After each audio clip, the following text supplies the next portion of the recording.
Today's adventure going to be replacing the ball joints on the 2014 Jeep Wrangler Jk for my dad, and in this case I'm going to be spoiled today because I get to work in his garage, so I get heat from the basement and concrete floor, you name it.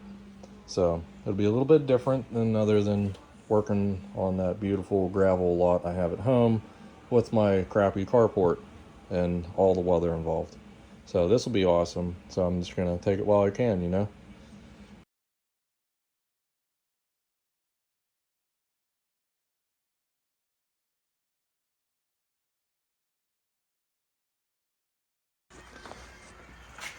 Okay, as we get started here, taking the brake caliper off. See, I got it hung up right now. It's kind of pulling. Hi, Ollie. And but the thing I wanted to mention here is don't forget about your wheel speed sensor wire here. It's going to be on the brake hose, so that's kind of why it's still holding here. So make sure you undo all this. That's all freed, and that way your caliper can just hang like that. It's fine like that. You can, if you want to hang it a different way, that's your choice. But as I move forward and get to the portion of removing the wheel bearing, I just have to be mindful that it's still connected and just be careful as I pull it off. Okay. Again, be careful. I almost just cut my arm on that. So.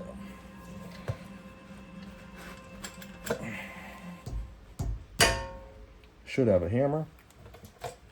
Okay, well, good news. Those are loose. Caliper brackets. Those are 21. The caliper bolts themselves to the brackets are 13. This is just for the purpose of winding out the bolts. There you go. Wheel bearing removal. After we take this nut out.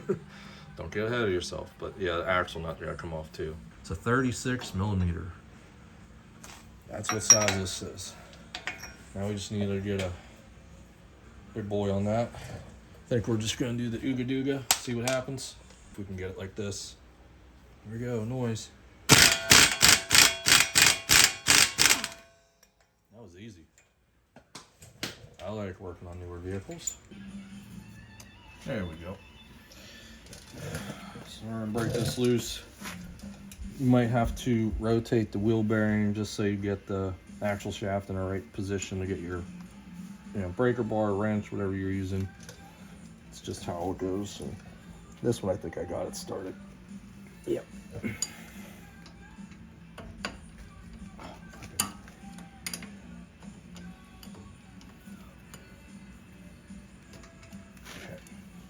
One more turn on that.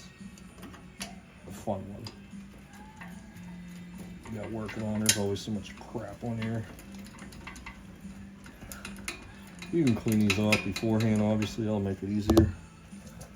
This time I remember the mallet. There, get that started. There.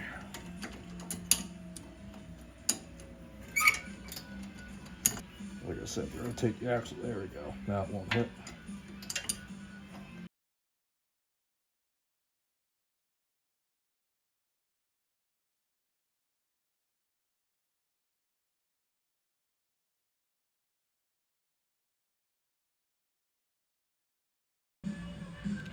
Okay, so I haven't done this for a while, so I kind of jumped ahead. Actually, what really helps getting this wheel bearing off and getting to these bolts is we want to take the, the tie rod end off here, undo this nut, knock it out of the knuckle, and then that allows you to pivot it, and then you can literally put anything you want on this bolt. You don't have to worry about hitting this. And the same thing with that side. If I push it in, it'll give me more room on the back side out in the open. So we're gonna do this right now. Okay.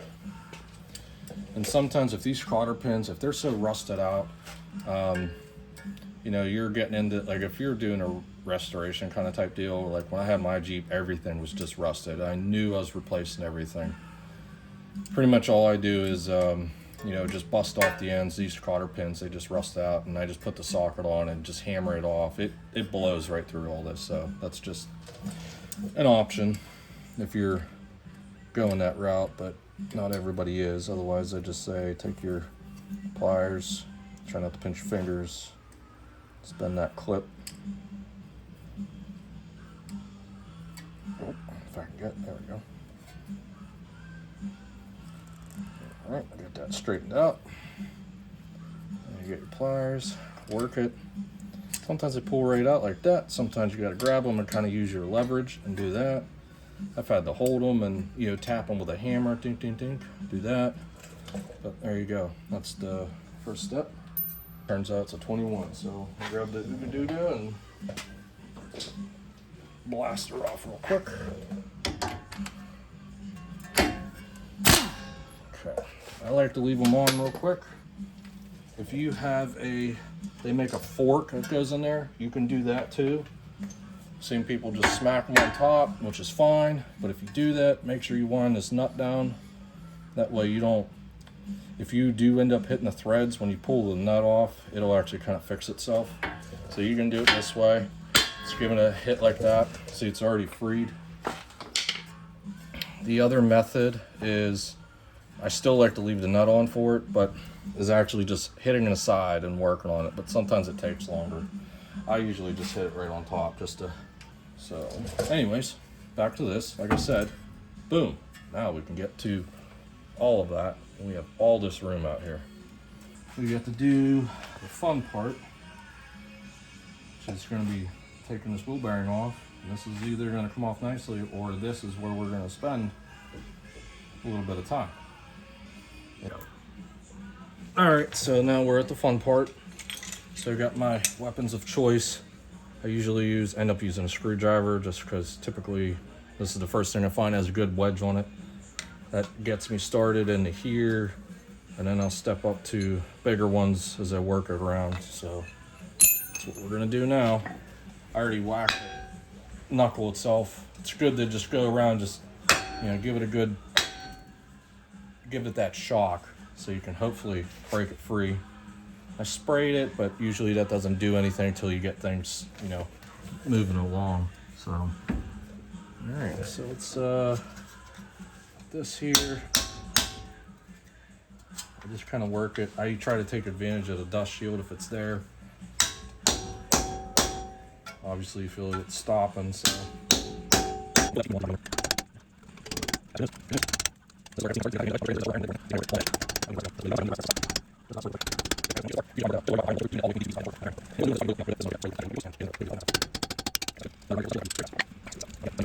That's good news.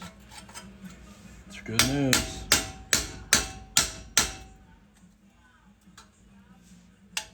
So this is where I got the seam kind of started. So you got to kind of take advantage of that wedge. Don't go straight in because there is a shoulder on that bearing and you'll hit it before anything. So you kind of got to work it along that edge. That way we can get the rest of it going.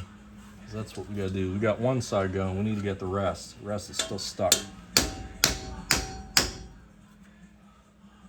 Just about started, it looks like. Yep, there it goes. And then once you get so far, usually I find you work that chisel, whatever you got, up on the higher end where your bolts go through, because you can get it all the way between these two pieces without hitting that shoulder on that bearing. And if it wasn't moving, or if this was fighting me really, you know, a good bit, this is when I would take that spray lubricant, penetrating lubricant of your choice, and get it in there. But I think we can do it without doing that, so.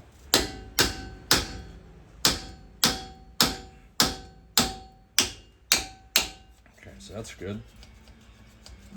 Get that in there, put your bigger one in. There, take your screwdriver out. That's how you know you got it. So now, come to this side. With the screwdriver, go down on top of that mounting hole.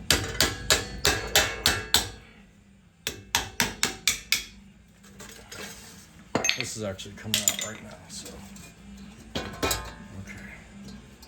Sometimes your axle shaft will seize up inside the hub, so sometimes you just gotta give it a little like that. But this one's moving. So you can pull that all off. That's good. So you can see how cruddy those get. The shoulders get real rusty. So when we go to put this back on, some people don't do this at all, but I do it with everything like this. You want to take a wire wheel or something, clean up all this edge here, the mounting portions here, do the inside, get that all cleaned up, and then go back through and anti-seize everything. It'll save you in the long run. So, okay, let's make sure. Yeah, so like I said, you just gotta get the axle shaft out. Mine had to get started, so I just put the pry bar just on the back side, just between right here and there, and just worked it like that. Have that. Pull the shaft out. Now the one thing I looked at is there is a plastic retainer nut, some kind inside the tube. So you have to look for that in the tube. If it didn't come out with the shaft, yank that out. Because putting this back in, I guess it won't allow it. So it's hanging up the first time. Yeah,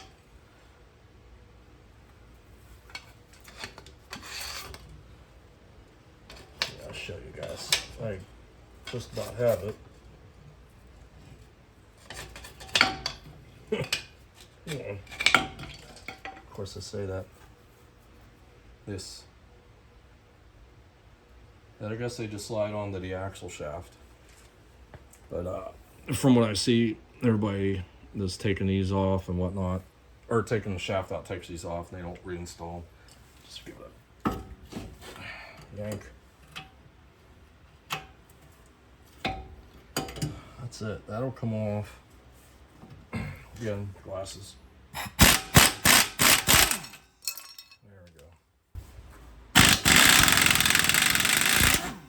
There we go. Even through the nut off. Perfect.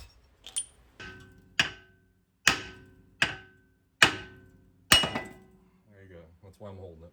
So specifically this vehicle, the 2014 Jeep Jk, I'm going to show you that you can use the standard kit also, but anyways, yeah, so I'm using the main one here, this one here, and that one, along with this medium size cup. Just showing you how this all goes together. Let's take this, got that shoulder. It sits in the press itself. Line this all the way up. Two pieces. Goes on there, on there. You want this one with the small hole because that's where the top of the stud's going into. Little foot. Slide it up and over. Just drop it on there. Let it swing in. Just snug it up in your hand while holding everything together. And like I said, just kind of pull outward on this because there's not a lot of clearance with this bottom. So we just want to make sure we're not going to be pressing into the knuckle. We're actually going to be hitting that. Like I said, the first objective, all we're doing is trying to break this bond first. We're going to break that, push it up as far as we go until we touch this on the bottom, and then we'll make our adjustments. I got some pressure on it, so we're going to hit it with the hammer. I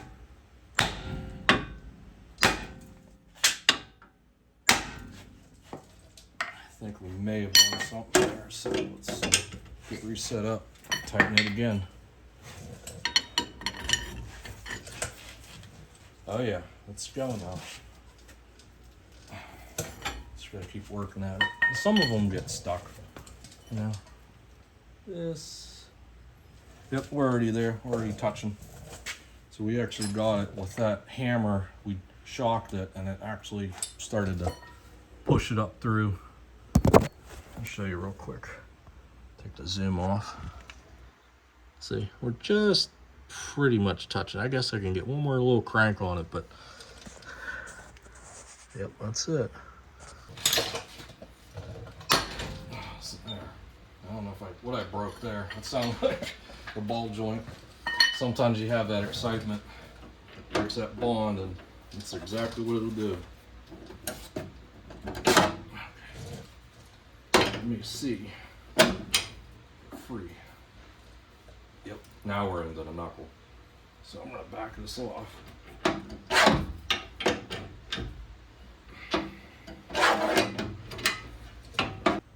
Alright, let's try this again. Okay, so we're doing this a little bit different. Again, this is the one we initially took, and, or no, this is the one that was on top, so we're just gonna leave it on top just like that. But if you actually flip it around, let me see. I'll test this theory first. Let me see. You're kind of seeing how it goes. Forget it. Just bring it down. I'm just gonna take this guy. We're just gonna slide it in there. Wind her up. Now we got a little bit of pressure, so now we can get the press to sit there like that. Try and get it as straight as you can, because that's about the only way. There, like that. Just give it a little crank. Oh, it's not straight at all. I can't see here.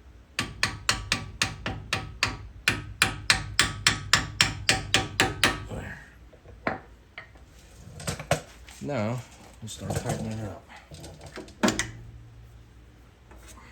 Shouldn't take much. That's why at this point you can mess around a little bit with this. You don't have to get too crazy. It should just start to kind of come out. Yeah, it's moving. You can probably see that. Yeah.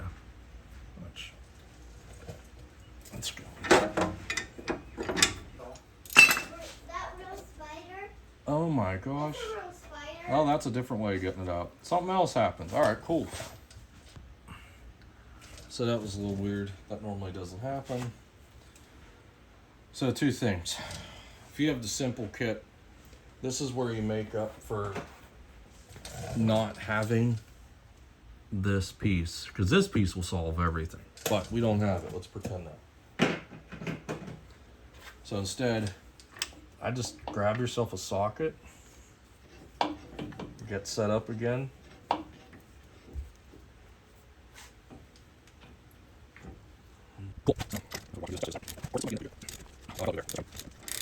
That's what I said last time. I think it's seriously coming that time. Woo!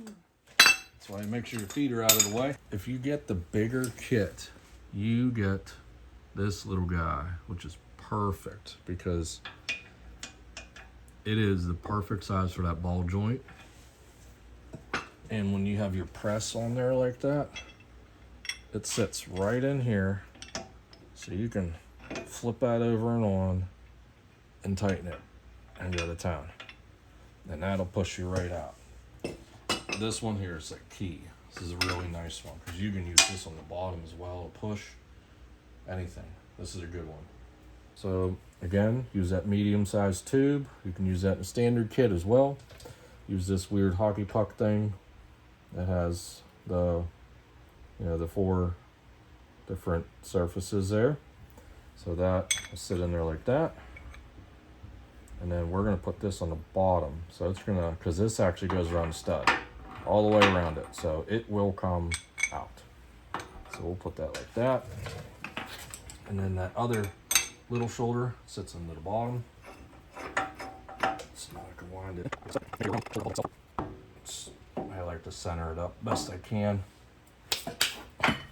But show you real quick. Bring that up. See, get that all on there. That's how it should look. Up through the ball, or up through the ball. Yeah, well, yeah, ball joint hole on the upper. There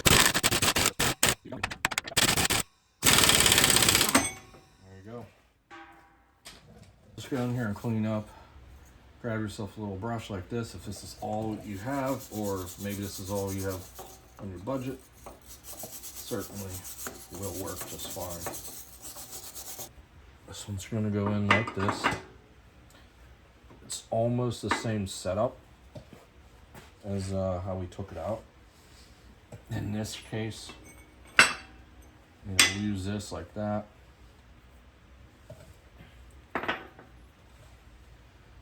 Use it puck like that. Put this up here like that. And then the stud, slide it in there. I kind of did all goofy, but that's fine. It'll go like that. And you can use the actual housing of the press to kind of work it in there. So like I said, we're gonna press this in. So it's just sitting there like that. So pretty straight. It's just resting on the housing itself, so I don't like you call it the housing, but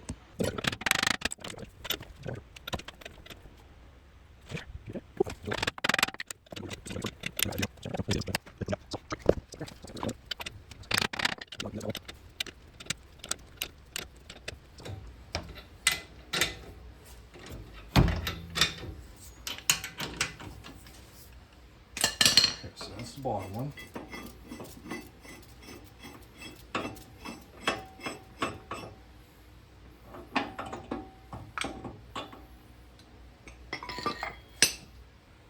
So I got that small puck on top, the small diameter tube down here, pushing up there. You have to watch how this sits because it kind of wants to move on you. And then I got the other one, the other one of these that's on the bottom. So that shoulder sits in here, and then we're just gonna start working it.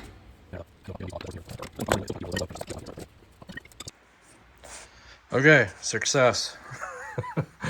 Had to reset up again, and I just got it. It still slid, but that bottom of the ball joint is just resets just enough that I still got it down.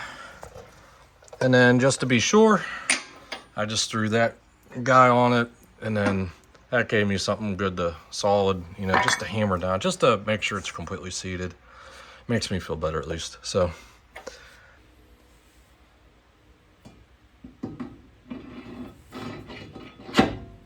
just like that.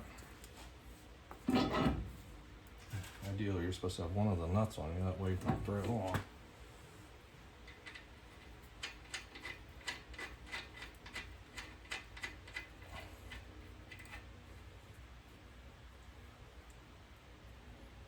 There. That part's on. Let's get the next one.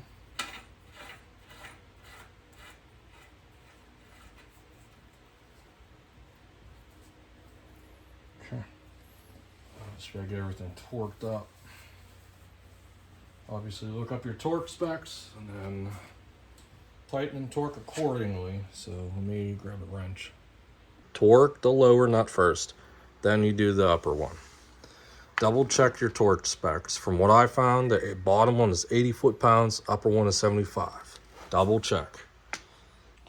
All right, so I got the torque wrench, got it set on 80.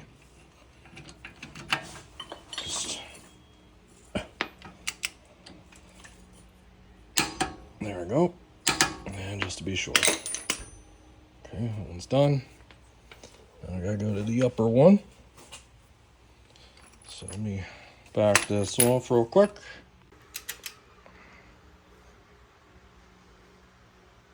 Jeez, this thing's really going. That's it. And then just double check, see where your cotter pin holes are. Rule of thumb is you never loosen it to put your cotter pin in. Always try to, just give it a little tweak and then go from there. Okay, so I got my cotter pins in. This one I just had to give it like not even 1/8 of a turn. Got that one in. This one went right in. Now actually, like when it comes to ball joints, technically we're done on this part here. It'd be time for reassembly. But like I said before, I like to clean this stuff up. So let's give it a good once over. It'll go a long way, like I said, and you got to do this again because you're out taking your friends in the woods and you decide to bounce it through, you know, the woods, and then you're wondering why the Jeep feels funny steering on the way home and tires are wearing horribly and all that fun stuff. So yeah, see, that's all you need. Okay, we're back on this. It's the next day. I just ran out a little bit of time yesterday since I had my little ones over here with me, so you know, to get them back and to bed and everything. So now we're back. Obviously got this all together, so we're all good here. I got it all prepped. I got this inside here all prepped and cleaned. Actually, I still have to do the hub itself, but I just have to clean up around here a little bit. Not too much, but just a little bit. Axle shaft is ready to go. It's got new U-joints in it. So this is the next step, to put this back in, which there's nothing to it. Obviously, I'm gonna make sure you get all the crud off that. So I'm just gonna hit that real quick. Just goes in just like so. There we go. Sometimes you just have to pick up on this just to get it through the inner wheel seal and bearing. Then once you get so far, you're going to get to the spider gears where the splines are, so you have to make sure you're turned in. There we go, we got it. Yeah, that's how you confirm it. Spin it real quick and watch your drive shaft move. So we got that part in there. You can see it's all the way touching there. So we're good there. Okay. So we're ready for that. I got this all prepped. A little bit of grease on there. Nothing too crazy. And you want to put this back in the same way it came out, because this is where the wheel speed sensor was. It's on this side, because that wire actually comes over and it goes like right across here. So just make sure you get it in there about the same way, like that. And then probably the hardest part is going to be getting your splines lined up. But I think I already have this one good. Gonna wipe it off. Your threads are real goofy looking. Again, it pays. Just take your wire brush. If you have a wire wheel, go hit it on that real quick. This one's not real bad there. I'm not too worried about it. Makes all the difference. Dump them back in that grease. Heads are engaging. This is again why you take the steering drag link off. Get access like this. And gives you all the room to do this work here.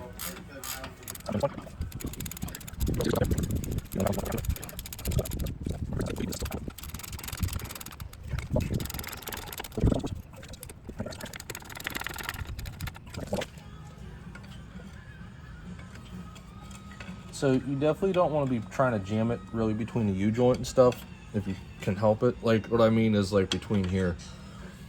You want to try and get it mostly on this end as you go to torque it. Just watch how you have it on there. That's all. You just don't want to be trying to essentially blow out your U-joint while you're torquing it. There. Just wind it in. I'm gonna stand up for this one. This one's 100 foot-pounds. There we go. That's it. That's the real question. That'll wind up.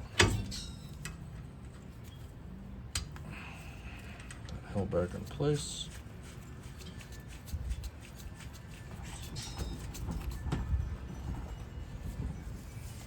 Alright, so tighten that up. Okay, so back here, just got this torqued up. Again, double check all torque specs, but I got 63 I was seeing for that. I just had the cotter pin in my hand, I lost it. So we're just gonna put this one back in here, just like that. I'm really goofy about this sometimes, but that's okay.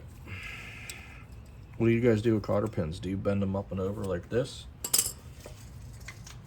Or bend them to the side? You know, do it the other way and bend them around the nut. Just curious. Leave it in the comments. Let me know what you think. Throw in there, good.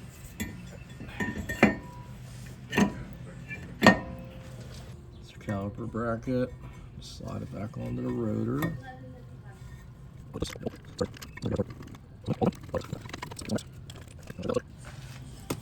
Caliper bracket back on.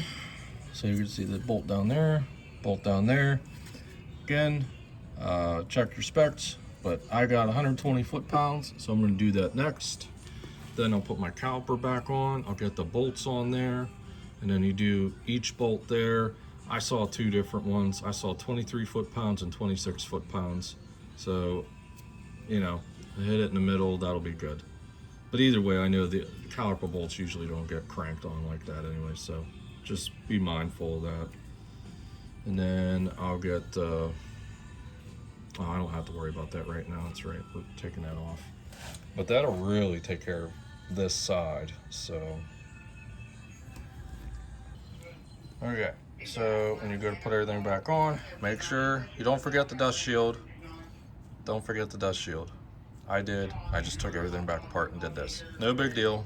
It only took me like 2 minutes to do that. So now we're gonna throw it all back together. But just make sure you put that back on. I used to take these things off when I had the Jeeps and stuff, 4-wheel, and just because I'd always get stuff stuck in it. But this is mostly street, so normal car, put it all back. Okay, cool. Okay, so got everything back together. This is where, yeah, pretty much say, hey, congratulations, you just changed ball joints on the driver's side of the Jeep. So you see, I kind of left this still here because I'm going to be going back to replace it. I just don't have the parts yet, but I still want to show you with everything together because it's, you know, once you do it once, it's not a big deal to take it apart. But other than that, that'll all be good. You know, enjoy the better steering, the feel of the front of your Jeep. But otherwise, thanks for watching, and stay tuned for more how-tos on Jeep stuff and you name it.